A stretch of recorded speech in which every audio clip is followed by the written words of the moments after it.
Hello students देख ओडिशा स्वतंत्र प्रदेश गठन एप्रिल 1 1936 रे हेतिला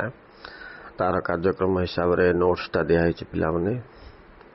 आईर उत्कल सभा उत्कल सम्मेलन आरंभ कर विभिन्न सम्मेलन कमिटी माध्यम किभली विच्छिन्न होता ओडिशा भिन्न भिन्न अंचल मिस जाइथिला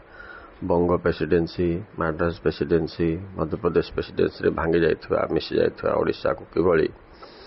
मधुसूदन दास गौरीशंकर राय आउ गोपबंधु दास गंगाधर मेहर नेतृत्व में पुणी एकत्रित करागला उत्कल सम्मेलन माध्यम फिलिप डेफ कमिटी नेकी तापर तुम ओडोनाल्डी कमिटी ओडिशा बिहार प्रदेश गठन एमती जिते सब साइड हेडिंग आईने कृष्णचंद्र भूमिका गजपति भूमिका अति स्मरणीय तेणु पिलाने ये नोट्सटा मुझे छाड़ी साइड हेडिंग रे क्रमशः घटना किभली घटला परे तुम तो 1800 केते पिला माने 30 नहीं 1803 रे इंग्रेज माने ओडिशा आसथिले तापर 1882 रे उत्कल सभा हला 1903 रे उत्कल सम्मेलन हला नहीं बिहार प्रदेश गठन 1912 रे मधुसूदन दासंको नेतृत्व रे हला यापर क्रमशः किभली प्रक्रिया चली रहिला गोटे कमिटी पर गोटे कमिटी गठन करी ओडिशा स्वतंत्र प्रदेश गठनर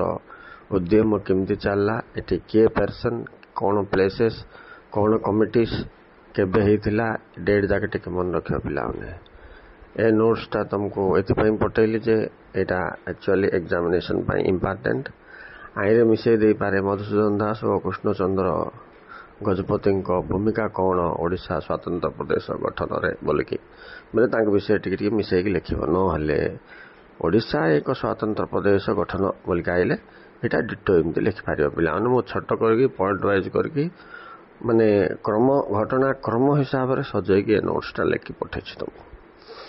अच्छा पिलाने एबे आ 15 दिन रहा तुम परीक्षा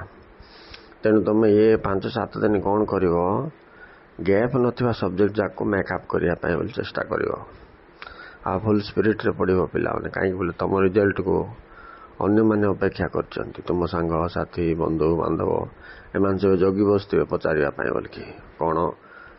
केमती रिजल्ट बाहरला एत परसेंट बोल दौल पाइल कि नहीं ये सब प्रश्नर उत्तर तुमको दवाक पड़ो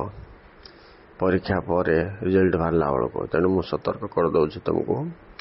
आ नोट्स जाक एमती पठाऊ पिला माने ये नोट्स माध्यम तुम ब्रीफ तैयारी करके तुम मन रख ना कौन हम बोले एग्जाम आग दिन तुमको जो बेसी पढ़ा समय मिलनी तेणु गौतम बुद्ध ये तारीख जन्म होता बोले जन्म तारीख खंडिया करके लिख ओके थैंक यू।